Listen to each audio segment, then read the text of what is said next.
Muchas gracias.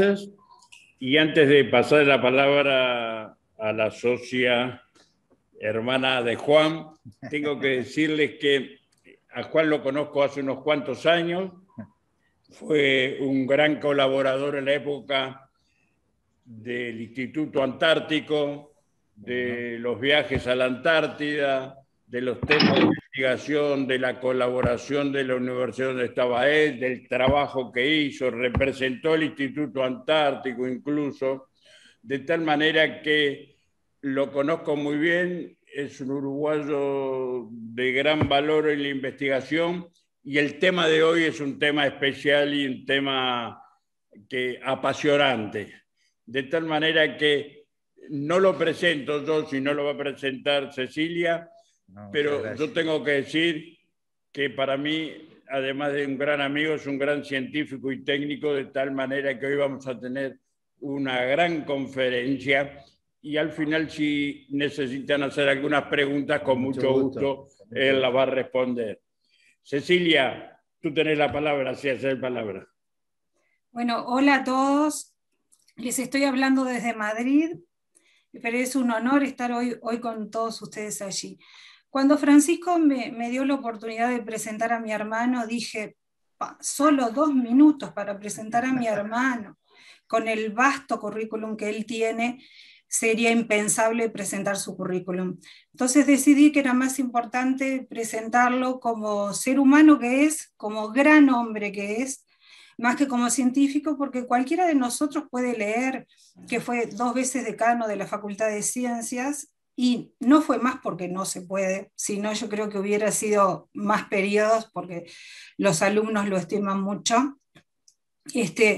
Todos pueden leer que es miembro de la Academia Nacional de Ciencias, que no es poca cosa, y todo ese vasto currículum que él tiene, de haber estudiado en Estados Unidos, de haberse recibido en España, en la Universidad Complutense. Todo eso hace mucho, pero aunque muchos no lo crean, detrás de todo un gran currículum científico existe una gran persona. Y él no solo estudió en el exterior, sino que él volvió a Uruguay. Volvió y se dedicó a su facultad de pleno, entregándose con todo lo que había adquirido en otras partes del mundo para entregarlo en el Uruguay. Y es así, como dijo Grillo recién, que él decidió llevar a los estudiantes a la Antártida, ya no solo para enseñar desde el punto de vista curricular, sino también desde el punto de vista de la aventura y del lugar, de un lugar muy especial para poder hacer investigación. Y él marcó mucho mucha gente que hoy está en el Clemente Estable, está en el Instituto Pasteur, ha ayudado a muchísimos, o sea, ha marcado muchos caminos y creo que eso es muy importante.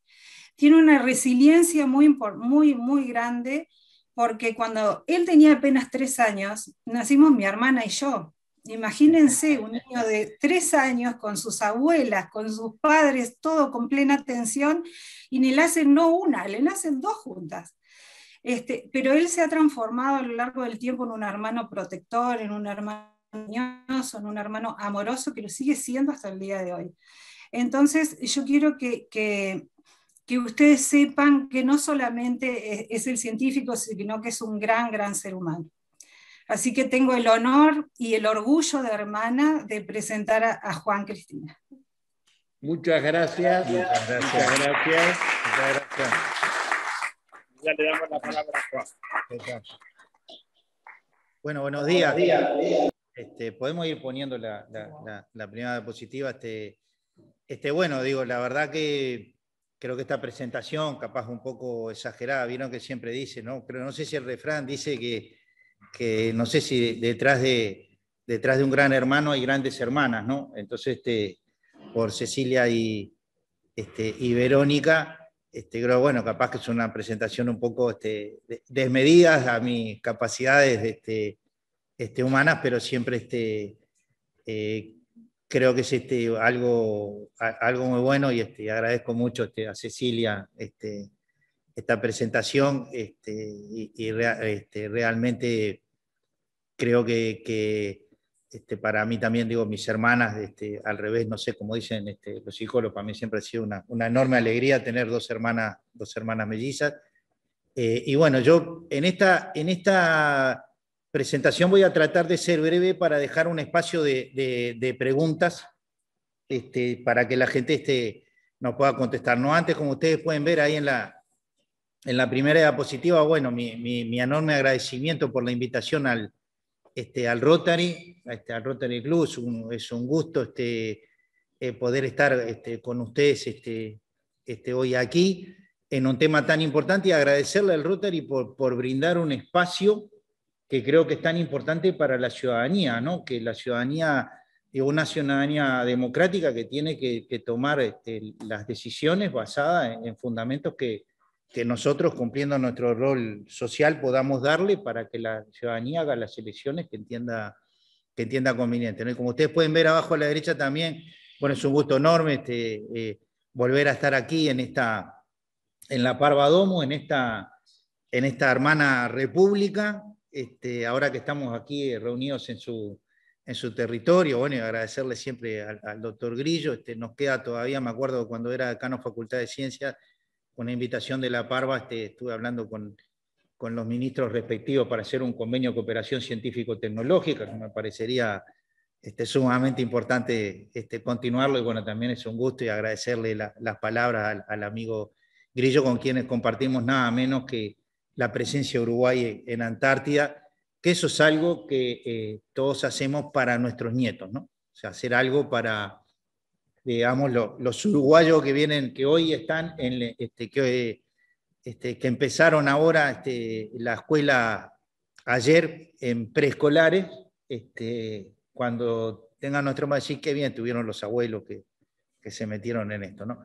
Bueno, entonces, yendo a la presentación, lo que ustedes ven ahí es una reconstrucción hecha por computadora, es de una micrografía del virus SARS. El virus se llama SARS, ¿no? Que es el virus que en este caso es el SARS-2, te puedo decir alguna palabra con respecto a eso, y es de la familia de los coronavirus. ¿Por qué se llaman coronavirus? Porque cuando nosotros los miramos al microscopio electrónico, parece la corona de un rey, ¿no? Entonces de ahí vienen, es una familia que conocemos hace mucho tiempo. Hay coronavirus de múltiples animales y algunos en humanos, que son los que nos han causado recientemente este problema tan grande, ¿no? De ahí, COVID es la enfermedad que producen, ¿no? Que es una infección respiratoria muy severa, por cómo vamos a ver, y es el causante ahora este nuevo virus, aunque no es el primero de la familia que nos causa problemas. Lo que ustedes ven en rojo, que es lo que voy a hablar bastante, porque tiene que ver con la vacunación, es una proteína que está en la superficie, en realidad son grupos de A3, que es una proteína que se llama Spike, que es una proteína que eso que ustedes ven en rojo es cómo funcionan los sistemas biológicos. Esa es una llave, ¿no? La cerradura es una proteína que está en la superficie de las células pulmonares, en nuestros alvéolos. Son unas células epiteliales, son células tipo 2, en la cual existe una proteína que viene a ser la cerradura, que se llama en inglés H2, que es una transformadora digamos, de angiotensina. Entonces, básicamente, ese es el mecanismo en que funciona. Nosotros, por hacer la corte, hemos hecho trabajos que ya están publicados, en el cual, porque también hay que decirlo, nosotros trabajamos en una comunidad internacional. Ya estamos hablando, que ya es un milagro, ¿no?, de algo que conocemos como agente etiológico en diciembre del 2019, y yo estoy hablando aquí y intercambiando con ustedes de cuáles son las vacunas que deberíamos utilizar, ¿no? Esto es algo sin precedentes en la historia de la ciencia. Yo ya tenía, digamos, lo que es el genoma del virus, las secuencias, que es como el libro donde están escritas las instrucciones del libro, del virus, y entonces ahí ya los colegas chinos habían puesto a disposición de la comunidad internacional, y eso ha hecho esta colaboración, y de hecho permitió que mi laboratorio, y en realidad la gente joven de mi laboratorio, pudiera desarrollar los ensayos de PCR, que son los que se utilizan todavía hoy en el sector público, esos primeros ensayos que hicimos en nuestra universidad y que pudimos escalar gracias a la interacción y la cooperación con empresas públicas, institutos públicos y privados, ¿no? El Instituto Pasteur, la empresa TGen, etcétera, Hospital de Clínica, etcétera, fuimos sumando distintas instituciones, ¿no? Entonces, la siguiente. Entrando en eso, lo que yo voy a decir creo que lo que merece es una mirada integradora, ¿no? Nada de lo que yo pueda decir sustituye al médico de cabecera, porque para que la gente lo entienda, esas palabras difíciles, comorbilidades, lo que quiere decir es que yo puedo tener otras enfermedades preexistentes que llevan a que el médico tome consideraciones. Entonces, como ustedes pueden ver ahí, como dice este colega noruego, lo que necesitamos para esto es una visión integradora. Yo veo quizás lo que está a la derecha, ¿no? Pero todo lo que está a la izquierda tiene mucho que ver para tomar las decisiones. Y por eso tantas personas, afortunadamente, nos llaman diariamente para decir, bueno, yo me tengo que vacunar, ¿no? Etcétera. Y además otra cosa que hay que entender es que estamos trabajando en tiempo real. Las vacunas fueron probadas en las distintas fases para prevenirnos de lo que se llama la enfermedad sintomática. Esa palabra difícil lo que quiere decir es protegerme de que yo termine teniendo que ir al hospital para que me atiendan, y peor que termine en el CTI. ¿No? Entonces no tenemos, recién están saliendo día a día estudios particulares. Por ejemplo, si usted me pregunta, ¿los enfermos de HIV, SIDA se tienen que vacunar? No hicimos unos estudios, pero ahora ya vamos sabiendo cada vez más. Entonces estamos hablando en tiempo real y por eso es necesario tener una visión integradora en la cual también va a depender de cada uno de nosotros, porque no tenemos los 3.300.000 historias clínicas, ¿no? Sino que la importancia que tiene aquí consultar con su médico si tenemos comorbilidades. Algunas yo las voy a mencionar, más generales, ¿no? La siguiente. A ver. Bueno, este es el problema a los que nos enfrentamos, ¿no? Para los, ustedes en las redes sociales pueden encontrar, bueno, todo tipo de cosas y todas las conspiraciones para todos los gustos, colores, etcétera. Pero fíjense que esto es febrero 27, quiere decir hace unos pocos días, ¿no? Y ustedes ven el mapa allí, cuyos círculos indican el tamaño digamos, de cuánta gente infectada tenemos, pero piensen que ya llevamos más de 113 millones de personas con diagnóstico positivo de COVID y llevamos más de 2,5 millones de muertos, lo cual habla de por sí solo de la importancia que estas cosas tienen y que nosotros, los que trabajamos en esta área, obviamente la única solución definitiva es la vacunación de la población. Cuando hablamos de eso, pensemos que de viruela se murieron más de 300 millones de personas.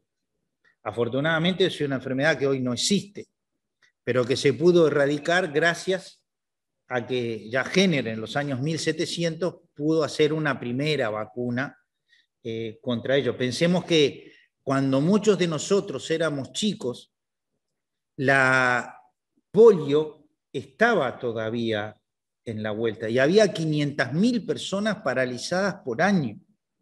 Y si ustedes se acordarán, la primera vacuna fueron cuando nos pusieron a nosotros en fila en la escuela y nos dieron aquel terrón de azúcar con la vacuna contra la polio, cuando todavía, si hacemos memoria, en nuestros barrios veíamos niños o amigos que contrajeron polio. Eso habla de por sí la importancia que tienen las vacunas. La siguiente. Este virus, como les decía, no es el primero de la familia. Hubo un SARS-1, que es un virus similar, que emergió también en China. Afortunadamente fue algo que se pudo contener en ese momento. Y hubo otro, más o menos por el 2012, por ahí, que surgió en el Medio Oriente, que se llama MERS, y que también son virus zoonóticos. Nosotros pudimos trazar con las herramientas, que no viene el caso hoy, que tenemos en el laboratorio, de que los ancestros de este virus circulaban por poblaciones de murciélagos autóctonos de China. No tienen nada que ver, lo digo así de plano, no tienen nada que ver con los murciélagos de nosotros. No tienen ni de tamaño, ni de especie, lo digo por las dudas, ¿no? Pero acá tiene la importancia de lo que es el control veterinario. O sea, la zoonosis, que es la transmisión, o sea, lo que tenemos aquí es una emergencia de un virus que circulaba por animales, y eso, si ustedes se imaginan, el mercado de Wuhan, que fue donde aparentemente surgió, donde se vende todo, lo vivo y lo muerto, doméstico y salvaje, todo mezclado. Eso es un caldo de cultivo no solo para sino también para otras cosas importantes, como gripe, que a veces no le damos la importancia que tiene. Entonces ustedes ven ahí lo que dice arriba del todo, la spike, la S, es de la proteína que vamos a hablar, porque hasta ahí es donde viene incluso dirigida nuestra respuesta a nuestro sistema de defensa.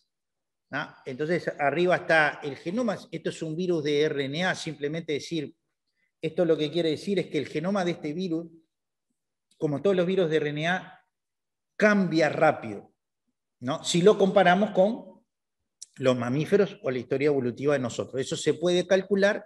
Si bien no es dentro de los virus de RNA el que cambia más rápido, también es un virus que cambia, ¿no? La siguiente.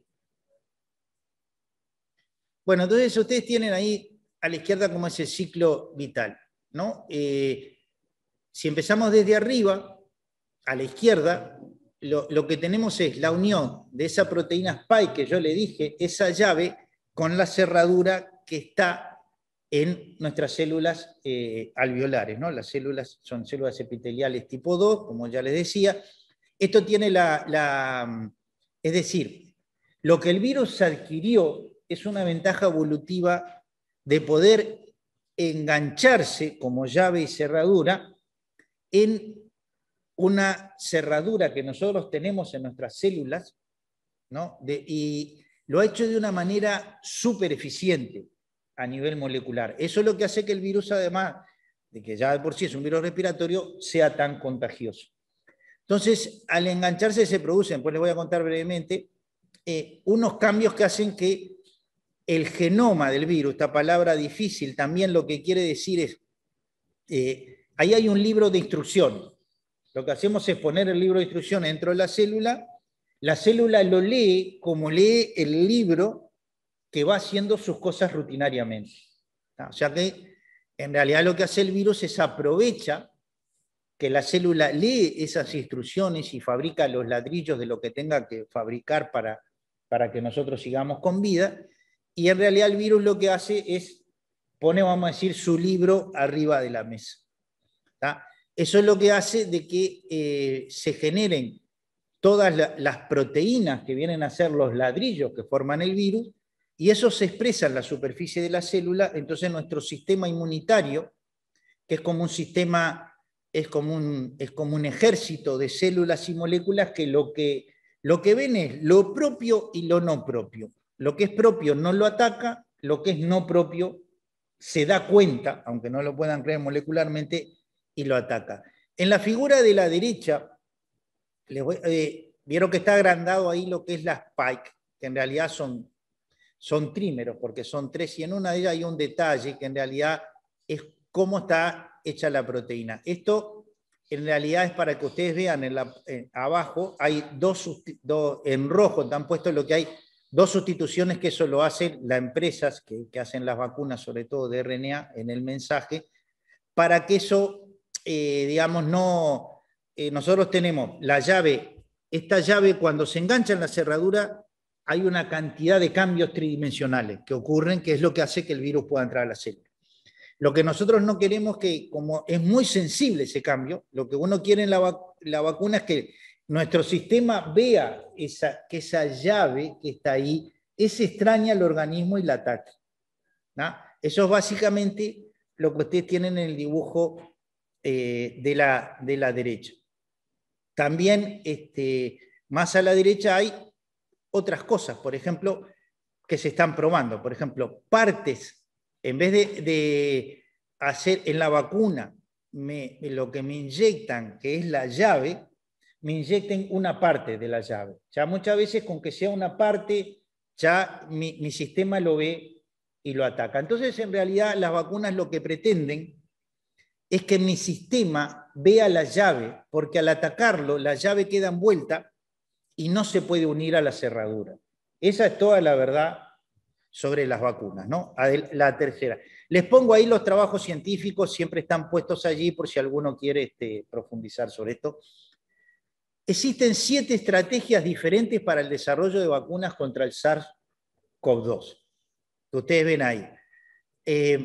La última vez que lo vi, el 10 de diciembre, había 214 posibles vacunas, para que tengan una idea de todo lo que se está haciendo, de estas 7 tecnologías diferentes, en distintas etapas, algunas para testear su seguridad, otras en fase 3, que ya cuando lo aprobamos en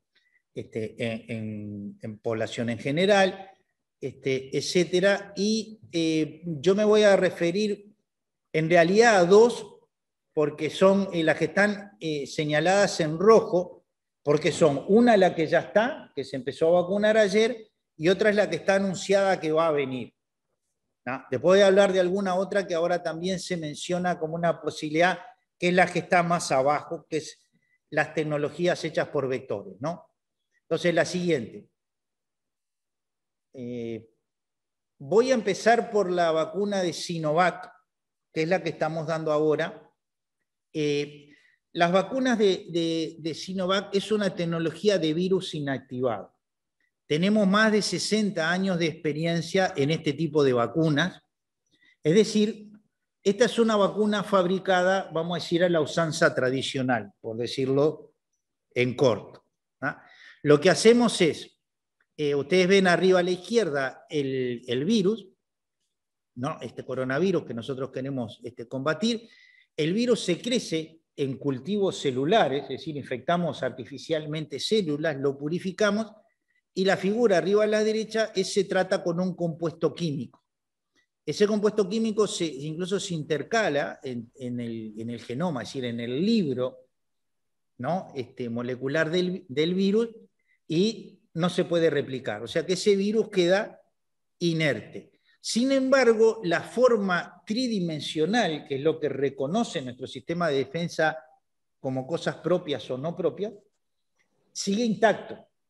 Entonces, lo que a mí me dan en la vacuna de Sinovac es la figura que está arriba a la derecha. Es el virus inactivado, o sea, es un virus muerto, pero que tridimensionalmente es igual.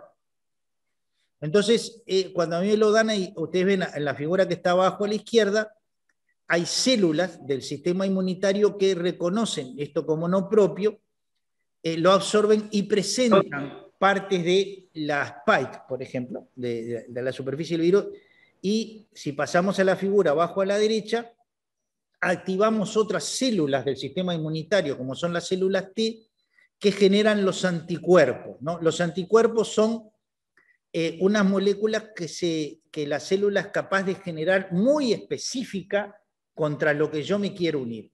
Entonces, estos anticuerpos son los que se unen en la figura que está abajo a la derecha al virus y lo neutralizan.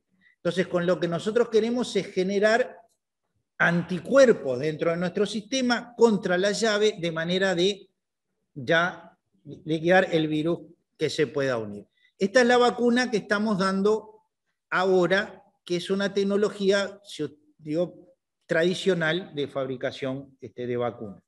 Tiene una eficiencia, hay distintos estudios, el estudio de Turquía indica un poco más, el estudio en Brasil indica un 50,3%.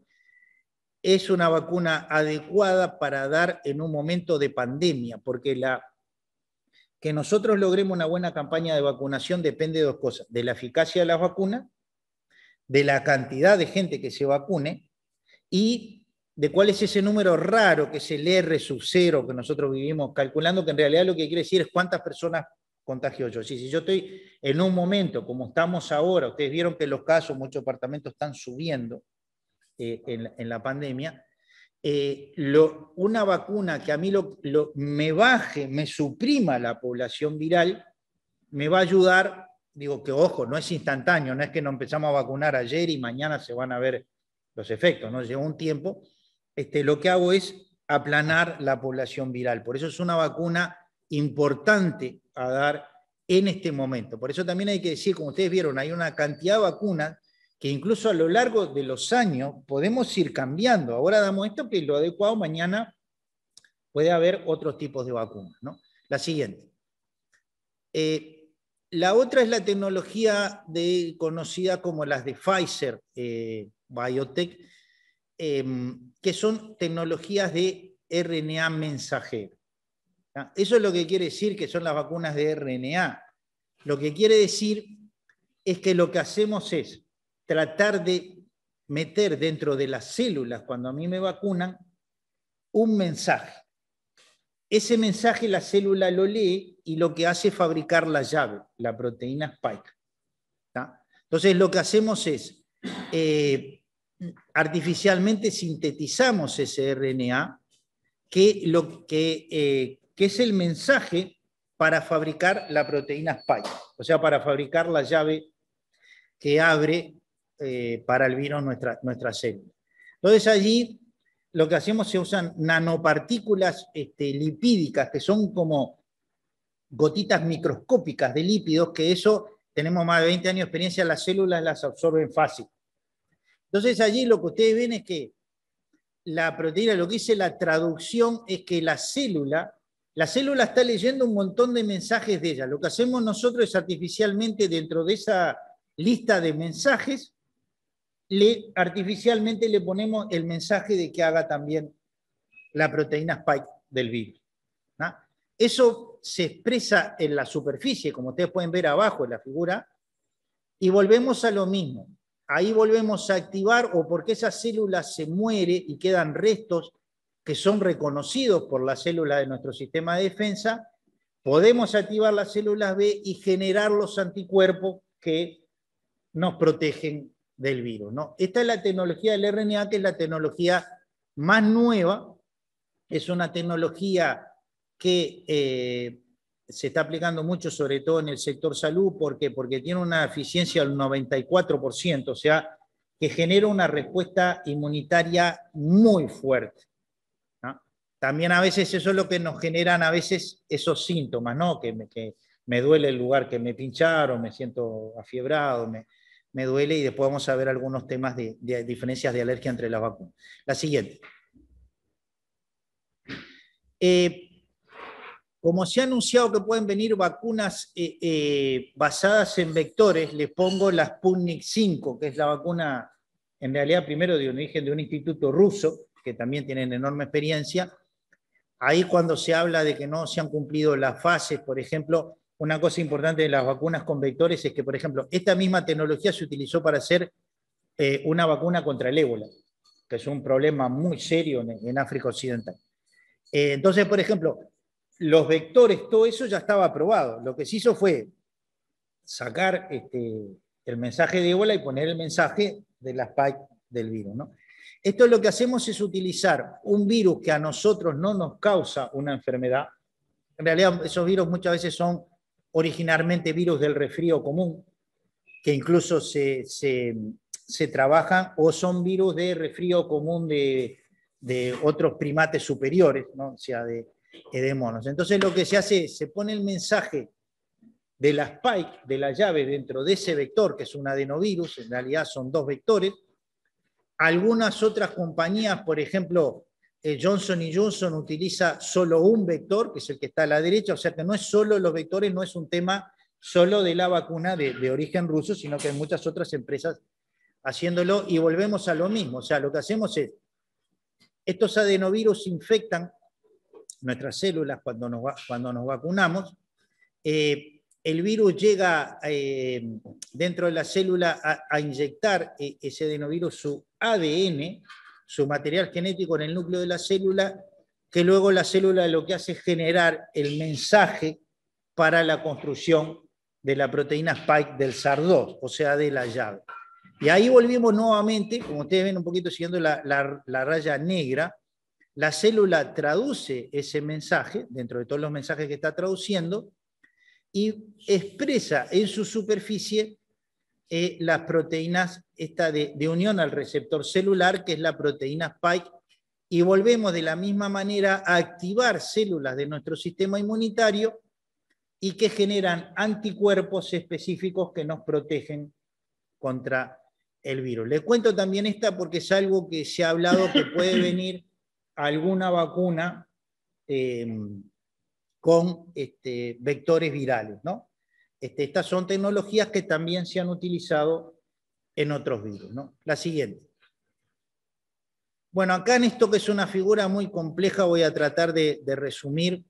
En particular, si ustedes miran la parte donde dice 1, la parte arriba a la derecha, lo que quiero es expresar por qué este es un tema tan complejo para nuestros pacientes, por qué nos causan tantos problemas este virus cuando tenemos una infección aguda. Cuando dice 1, es que el virus está infectando esas células epiteliales que tenemos en los alvéolos.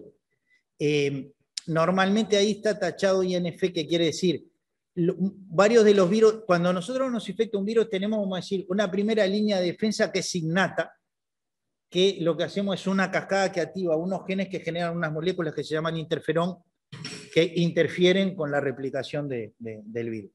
Los virus tienen también mecanismos de defensa para no activar eso, ¿no? O sea que tenemos las dos cosas, tenemos nosotros varias líneas de defensa, el virus juega también con nosotros. Cuando eso pasa, lo que ocurre es que hay una replicación muy importante del virus en estos sistemas de las células de los alvéolos.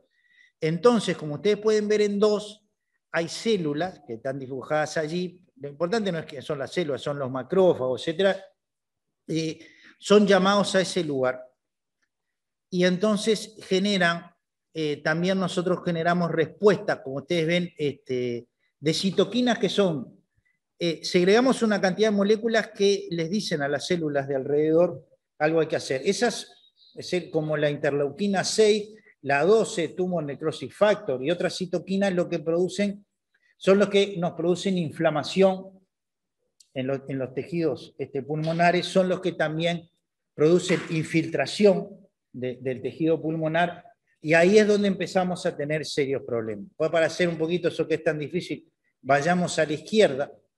Bien a la izquierda ustedes ven de que hay células que presentan antígenos virales y que se activan y que generan también una respuesta de también una cantidad de moléculas que nosotros secretamos que son citotóxicas contra las células infectadas. Quiere decir que nosotros mismos nos encargamos de matar esas células infectadas justamente para tratar de que el virus no se propague en nuestro sistema. Entonces eso lleva a una cosa que se llama apoptosis, que esa palabra lo que quiere decir es una muerte celular programada. O sea, que tenemos como un sistema de diálogo que lo que le estamos diciendo a esas células es que se suiciden para evitar que el virus se propague. Ahí hay una gran lisis. Entonces, para hacerla corta, también ahí ustedes ven una cantidad de flechas que lo que quieren decir es generamos también células memoria, porque nuestro sistema incluso tiene células memoria, que lo que hacen es se mantienen y luego pueden diferenciar en las células que generan todos estos que vimos de la respuesta inmunitaria. Esas células memoria, como TH1, TH17 que están ahí, digamos, es un sistema que increíblemente tiene memoria. Entonces, cuando yo estoy vacunado y tengo esas células memoria, nuestro sistema entiende, cuando entra el virus de verdad, dice, yo a este ya lo vi y me activo y genero los anticuerpos que a mí me protegen, que son de distinto tipo, que bueno, que sería para muy largo, pero ahí es un poco lo que quiero mostrar es lo que este virus genera es una tormenta de citoquinas, es decir, una tormenta de moléculas que nosotros segregamos que son proinflamatorias, y muchas veces también las células generan actividades citotóxicas con nuestra propia célula, entonces generamos un problema de tormenta de citoquina que termina generando este síndrome de infección respiratoria tan severa. Obviamente por eso los pacientes están en CTI, por eso necesitan ventilación, etcétera, etcétera, y es un poco para mostrarles a nivel molecular el serio problema al que nosotros nos enfrentamos. La siguiente.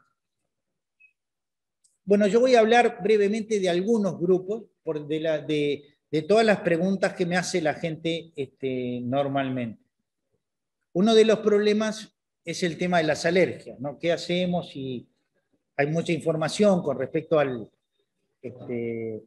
tema de alergias. Ahí está. Y les pongo allí lo que nosotros conocemos, ¿no? Que como siempre, ahora por ejemplo, que Israel tiene vacunado más del 75% de la población, claro, vamos conociendo más cosas, ¿no? Entonces, o sea, una alergia previa, salvo que sea a que sepamos a la vacuna en particular o a sus componentes, no debería ser una indicación para no vacunar. Pero es importante consultar al alergista, las personas que tienen alergia o que ya han demostrado tener alergia, por ejemplo, con otras vacunas.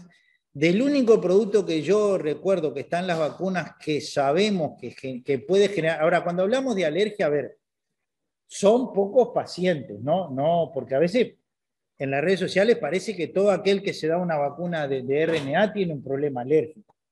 Pero las alergias sí existen. Entonces, es importante, por ejemplo, de lo único que yo sé, por ejemplo, el polietilenglicol que utilizamos en más 1000 medicamentos, sabemos que puede ser un problema, que hay personas que pueden ser alérgicas. Entonces, por eso, las personas que tienen alergia es importante que consulten al alergista, sobre todo si han tenido antecedentes alérgicos, por ejemplo, contra medicación inyectable, polietilenglicol, incluso se puede hacer pruebas hasta en piel, ¿no? De ver que esas personas, como yo le decía, hay que tener una visión integradora. Yo todo lo que diga no puede ser con su propia historia clínica, yo digo lo que sabemos, y obviamente que hay interrogantes, porque en realidad es un milagro de que un agente infeccioso nuevo que conocimos en el 2019, ahora estamos hablando de qué tipo de vacuna vamos a dar, ¿no? Y después por eso también en los puestos de vacunación, el CDC de Atlanta, ya obviamente los nuestros también, es decir, deben tener precaución para atender alergias severas que puede darse en casos excepcionales, pero que existen y se pueden dar. Entonces, en ese caso, se aconseja tener un tiempo de observación entre 15 minutos y media hora, porque en ese periodo es cuando las alergias severas se producen. Entonces, esto es lo que sabemos de las alergias. Es decir, obviamente, es importante que la gente que tiene problemas de alergia, obviamente haga una consulta con su alergista. La siguiente. En el caso de las mujeres embarazadas, si se deben vacunar o no, yo le voy a dar mi visión particular. Por supuesto, yo no puedo sustituir a los colegas que son los especialistas. El problema es que en todos los trials que yo conozco, las mujeres embarazadas quedaron, de hecho, por fuera cuando se probaron las vacunas. Entonces, sabemos poco sobre los efectos en mujeres embarazadas. Sí sabemos que las mujeres embarazadas tienen más probabilidades de padecer una enfermedad severa con respecto a mujeres que no están embarazadas. Ahora con esta gran vacunación uno ya puede ir viendo y decir, bueno, ¿qué pasó con aquellas personas o que no sabían que estaban embarazadas, etcétera, etcétera? Entonces, y que tienen una tasa superior de requerir algunos cuidados suplementarios, ¿no? Ventilación, etcétera, ¿no? Entonces, que ustedes tienen ahí en la diapositiva. Ahora, debido a que esto nos hizo un estudio específico, por lo menos el comité canadiense no aconseja, salvo que el médico tratante por razones particulares, no aconseja la vacunación de mujeres embarazadas. Lo cual no quiere decir que las vacunas no sean efectivas, ¿no? O seguras. Es que probablemente el año que viene ya vamos a tener cohortes de mujeres embarazadas, sino que yo creo que el tema mujeres embarazadas es un tema que hay que hacerlo con muchísimo cuidado y no sería aconsejable porque todavía estamos, es decir, no fueron, como les dije, las vacunas se probaron en una población en el medio de una pandemia muy difícil para la enfermedad sintomática, es decir, protegernos de tener que ir al hospital o terminar en el CTI, pero no hicimos cortes específicas, ¿no? Entonces, no sería deseable ofrecer rutinariamente a las personas embarazadas vacunarse contra el COVID, contra el SARS-CoV-2 que produce el COVID-19. La siguiente. Bueno, los grupos de diabéticos, ¿no? Por ejemplo, hay muchas preguntas que hace la gente si yo soy diabético, si me tengo que vacunar o no. A la derecha de la diapositiva ustedes tienen un estudio hecho en Inglaterra de cómo ha sido la mortalidad comparando la población en general con las personas que padecían de diabetes tipo 1 o tipo 2, y como ustedes ven, a partir de cierta edad hay una diferencia muy significativa. Por ejemplo, miren, diabetes tipo 1, lo que es la curva roja, de cómo hay una diferencia muy significativa de cómo les va de peor a las personas que son diabéticas con esta enfermedad. En el estudio que está a la izquierda, que creo que eso es una muy buena noticia, es digamos, estudiemos cómo los pacientes que tienen diabetes, si tienen una capacidad de generar esos anticuerpos que vimos a lo largo de la charla, con respecto a personas que no tienen diabetes. Y francamente, si ustedes ven el estudio en detalle, lo pueden poner uno arriba del otro. No sea que afortunadamente los diabéticos generan una respuesta inmunitaria eficiente y por lo tanto se aconseja este grupo de pacientes dentro de los primeros grupos a vacunar. Y creo que, bueno, afortunadamente es una buena noticia comparado con lo de la derecha, que hay una diferencia muy significativa de cómo nos va a partir de cierta edad entre las personas que tienen diabetes y no tienen diabetes con una infección de este tipo. Obviamente porque también la diabetes, como ustedes saben, tiene muchas afectaciones y obviamente también el sistema inmunitario se afecta hoy más con la edad. ¿No? La siguiente. Bueno, los pacientes oncológicos, ¿no? Es decir, ¿qué pasa con las personas que están en un tratamiento oncológico por distintos tipos de cáncer? Es otra de los grupos de preguntas que la gente me hace. En general, los pacientes que están en quimioterapia u otros agentes inmunodepresores no deben recibir vacunas a virus vivos o inactivados. Eso como una cuestión en general. Porque ya estamos atacando otros problemas y ya utilizamos medicamentos que suprimen la respuesta inmunitaria por la enfermedad que se está tratando. Entonces también ahí hay otro tema. Digamos, yo básicamente le digo de la enorme cantidad de protocolos que vi de fase 3, los pacientes oncológicos eran rechazados de plano para ingresar a probar la vacuna. Entonces volvemos a lo mismo. Tampoco tenemos, si son escasos los datos de personas en ese tratamiento oncológico, ¿no? Entonces la mayoría de los protocolos, digo, de la vacuna contra SARS-CoV-2 rechazan de plano los pacientes oncológicos que obviamente están siendo tratadas por otras patologías muy importantes, muchas veces con inmunosupresores, con terapias justamente de quimioterapia, radioterapia, bueno, distintos tipos de agente inmunomoduladores o que ya son pacientes que tienen una insuficiencia inmunitaria. Por eso aquí tampoco se aconsejaría la vacunación. Vuelvo a decir lo mismo. Tenemos, como mostré en la primera diapositiva, tenemos que tener una visión integradora y nadie, es decir, nada de lo que nosotros digamos puede sustituir la opinión del médico de cabecera que conoce nuestra historia clínica cuando tenemos comorbilidad. Si usted me dice, bueno, vamos a vacunar con Sinovac, ojalá, que es lo que yo estoy tratando, por ejemplo, por mi responsabilidad como prorector de enseñanza, ¿no? Si usted me dice, vamos a vacunar a los estudiantes universitarios con la vacuna de Sinovac, es raro que tengamos algún problema. Somos normalmente gente joven, no tiene comorbilidades, ¿no? Ahora, bueno, ustedes ven estos grupos de pacientes, hay que tener cuidado. Entonces, hay que tener esa visión integradora entre las disciplinas y por eso es importante que tratemos estos tipos de grupos.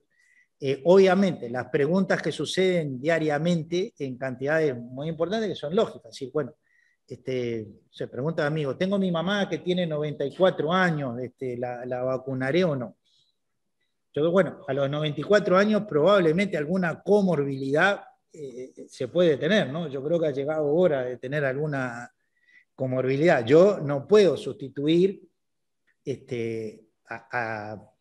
al médico tratante. Obviamente, hay personas de 94 años que no tienen ninguna comorbilidad y se pueden vacunar. El tema de la vacuna para mayores de 60, que a veces se hacen esas controversias, en realidad no quiere decir que las vacunas no sean efectivas en mayores de 60 años, sino que las cohortes que hemos utilizado hasta ahora mayoritariamente no incluyen esa población. O sea, yo creo que ahí hubo una confusión de cómo se comunicó este asunto, y hoy sabemos, por ejemplo, que la vacuna de Sinovac es también buena para mayores de 60, ¿no? O sea, han salido estudios, es decir, pero sí es cierto que también hay que considerar que estamos trabajando en tiempo real. Entonces, digo, como decimos nosotros en ciencia, ¿no? Cuando uno no sabe es de buen científico decir no sé, porque esto no es un acto mágico. Para terminar, lo único que quería decir es que las vacunas no son un acto mágico, sino que dice, bueno, doctor, pero fíjese, ahora ya llevamos 2 meses de vacunación y los casos siguen. Es que, bueno, hay que darse las 2 dosis, hay que generar toda esa cadena en nuestro organismo de respuesta inmunitaria fuerte. Entonces nos va a llevar un tiempo, ¿no? Esto no es algo inmediato, es decir, que ayer empezamos a dar la vacuna y, a ver, el tapaboca todavía está para quedarse un buen rato, ¿no? Y no, esto no quiere decir que ayer comenzó la campaña de vacunación y que ya nos olvidemos del distanciamiento social, digo, etcétera, de las medidas que están. Entonces, me parece importante tener eso en cuenta, y también la eficacia de un programa de vacunación depende de cuánta gente podamos vacunarnos. ¿Por qué? Porque esto que se habla mucho de la inmunidad de rebaño, lo que quiere decir es que yo, por ejemplo, que no tengo ninguna comorbilidad y me voy a vacunar con cualquiera de las vacunas cuando me toque, lo que yo estoy haciendo, si nosotros nos vacunamos, pero de repente de todos nosotros hay uno que no se puede vacunar por todas las razones que vimos, nosotros hacemos una especie de escudo protector inmunitario que protege a ese ciudadano o ciudadana que no puede vacunarse, ¿no? O como protegemos, por ejemplo, a una mujer embarazada que no se puede vacunar, y si todos estamos vacunados en su entorno, la estamos protegiendo. Ahora, para llegar a la inmunidad de rebaño necesitamos vacunar, como ya les dije, sobre todo, porque no es lo mismo dar una vacuna en una situación que todavía estamos con la pandemia que darla sin la pandemia, cuando esto haya pasado y haya una población viral muy baja. Entonces, realmente, como ustedes saben, digo, ahí, bueno, obviamente la vacuna, estoy totalmente de acuerdo, es una lo que tenemos que apelar, porque además me parece que es como tiene que ser, es a la conciencia de los ciudadanos, ¿no? Estas cosas, para que realmente funcionen, es que los ciudadanos, con todo su derecho, tienen que recibir la información y tenemos que tratar de convencer a nuestra ciudadanía de que la vacunación es lo único que nos va a sacar de este problema, cuyas consecuencias son, obviamente, primero en la salud, pero cuanto antes salgamos, las otras consecuencias, que son también importantes, que son las consecuencias sociales, económicas para el país, etcétera, van a poder terminar de una manera más rápida. Bueno, yo termino por acá agradeciéndoles una vez más al Rotary por esta invitación, y bueno, y a la Parva Domus por acogernos en esta simbólica institución. Y si queda tiempo, por supuesto, preferiría un espacio para contestar preguntas. El agradecido somos nosotros, maestro. Un aplauso. Y vamos a tener una consideración por el tema, lo profundo y lo notable. 1, 2 o 3 preguntas muy cortitas y respuestas contentas, por favor. Si hay. Ahí hay una. Ahí tenés preguntas. Bueno, hay un tema en la mesa. ¿Cuántas vacunas la mejor? Si Sinovac o la de Pfizer. O sea, ¿cuál es la diferencia? O sea, los dos procedimientos son los mismos. Uno con más efectivo y el otro. Pero ¿cuál es la otra diferencia?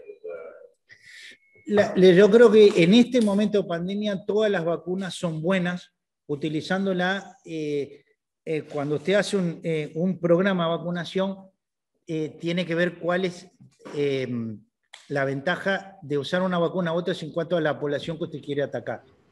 Por ejemplo, en la población del sector salud, que está muy expuesta, porque a ver, nosotros podemos tener muchas camas que afortunadamente no llegamos como otros países a esa situación terrible de saturación de los centros de tratamiento intensivo, que eso es algo muy destacable, porque eso sí que es una desgracia. Ahora, si yo tengo cama de CTI, pero se me enferman los colegas intensivistas y se me enferma el personal de enfermería, estamos en la misma. Entonces, ahí podría ser aconsejable, dentro de lo posible, utilizar esta vacuna que hablé de tecnologías de RNA, porque produce una respuesta inmunitaria muy fuerte, ¿no? Y tiene una eficacia al 94%. Ahora, la otra vacuna más tradicional tiene menos eficacia. También sale 10 veces menos.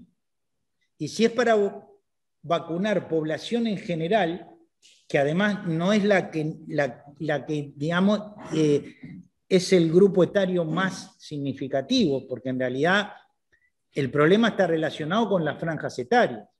En realidad, los jóvenes, el problema es, poblacionalmente no tienen un problema severo, pero son los que van alados y son los que esparcen la enfermedad. Entonces, en ese caso, utilizar una vacuna de Sinovac es muy apropiada, porque yo puedo vacunar una enorme cantidad de gente, ¿no?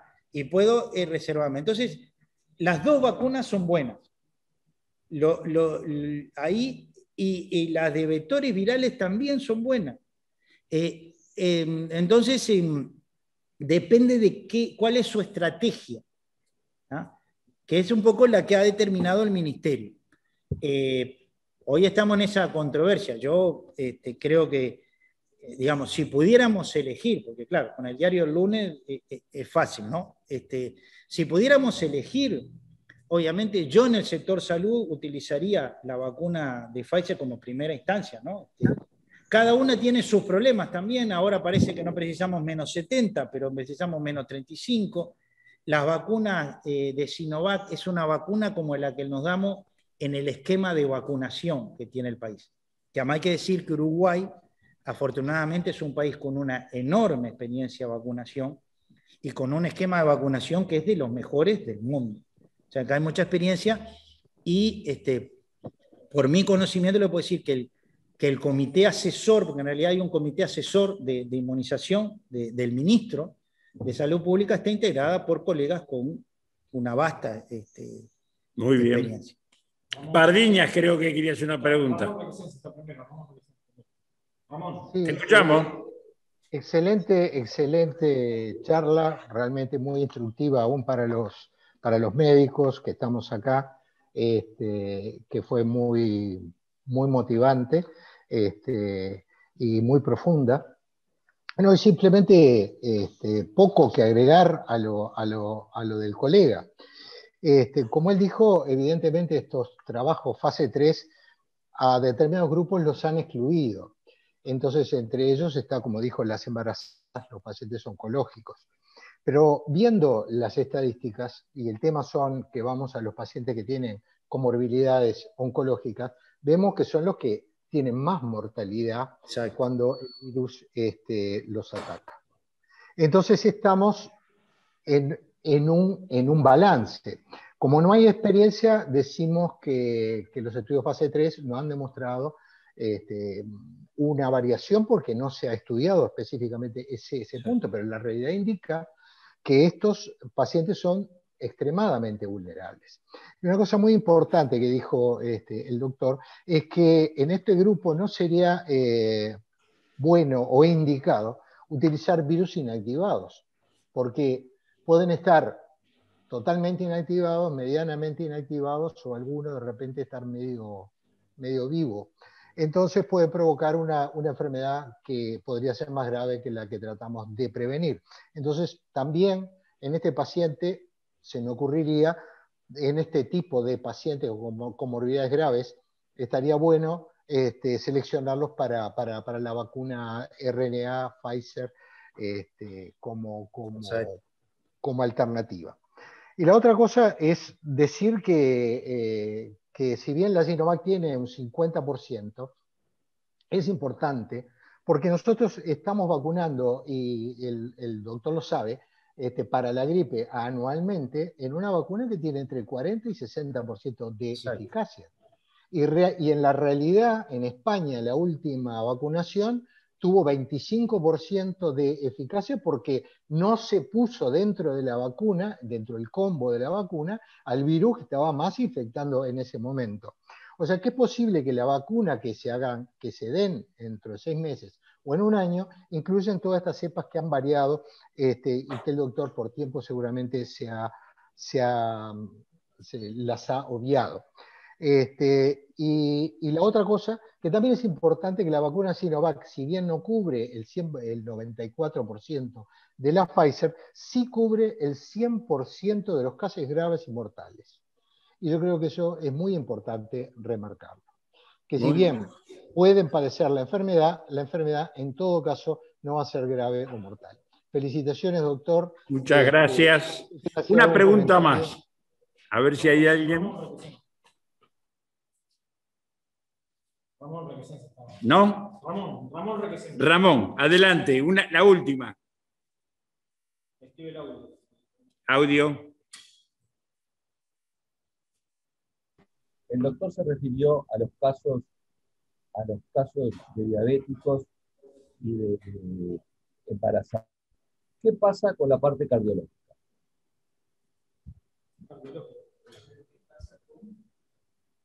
¿Qué pasa con cardiología? Bueno, primero, evidentemente, estoy de acuerdo con todo lo que ha dicho el colega, y ahí era lo que yo hablaba, es decir, los pacientes oncológicos han sido excluidos de la fase 3.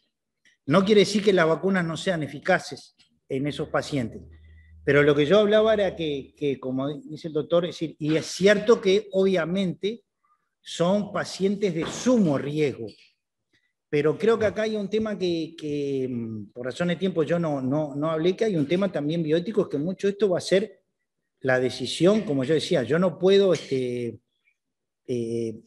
saber cada paciente que está en tratamiento oncológico, porque por ejemplo, de repente usted tiene un paciente oncológico, pero hace años que ya pasó por todo, en ese caso no tendría problema en vacunarse. Pero sí estoy totalmente de acuerdo con lo que dice, si son pacientes de altísimo riesgo, y yo no digo no vacunarnos, sino que sería importante que los pacientes en tratamiento oncológico, para tomar la decisión de vacunarse o no, debería ser una decisión compartida con el médico con el médico tratante. El colega que pregunta de la fase, digamos, de los problemas de comorbilidades cardíacas, para mí es el mismo caso. O pacientes con falla renal, por ejemplo. Yo creo que en esos casos también vuelvo a lo mismo. Es decir, no, los pacientes cardíacos no es que no se puedan o no se deban vacunar, pero creo que también ahí es una decisión con el médico tratante caso a caso, y como yo decía, lo que tenemos que hacer es de los grupos de pacientes, hay que dar una visión integradora, ¿tá? Porque puede ser algo malo que digamos, a veces es un tema de comunicación, ¿no? Que uno diga, bueno, me toca vacunarme, pero no, que el ciudadano no tome conciencia que tiene comorbilidades y que tiene que consultar con su médico tratante, ¿no? Cuando integra grupos de comorbilidades importantes. Nadie va a saber mejor que él qué es lo que hay que hacer, porque además, a ver, esto de la vacunación no empezó, digo, está bien, la vacunación, ahora se habla mucho de las vacunas, me acuerdo porque antes digo, tenemos tiempo, a ver, la vacuna como la de Sinovac, nos damos la vacuna de la hepatitis A, que está en el esquema de vacunación, digo, no es la obligatoria, pero y nadie jamás me preguntó ni de dónde venía, ni qué empresa la hacía, ni, ¿no? O sea, está bien y me parece bárbaro que se tome conciencia, creo que eso es muy importante hacia el futuro también, porque creo que nos puede ayudar a tener este buen sistema de vacunación que es prestigioso para el Uruguay a lo largo de su historia, ¿no? Muy bien, bueno, muchas gracias. Tengo que reiterar el agradecimiento y la felicitación de esta magnífica conferencia que nos pone al día. Y reiterar eso que dice, no pierdan de vista lo que dice su médico de cabecera. Siempre el médico de cabecera es muy importante e interesante porque es el que está al lado de uno, el consejero, y el que lo domina todas las patologías que tenemos en el momento. Así que esa directiva, en total de acuerdo con los colegas, no la deben perder de vista. Bueno, muchas gracias. Ahora vamos a reiterar el agradecimiento, el saludo a los pabellones Nacional y Rotario, como es habitual. Nos veremos el próximo martes y vamos a tomar el cafecito todos juntos, aunque sea virtual. Gracias y hasta el próximo martes. Chau, chau.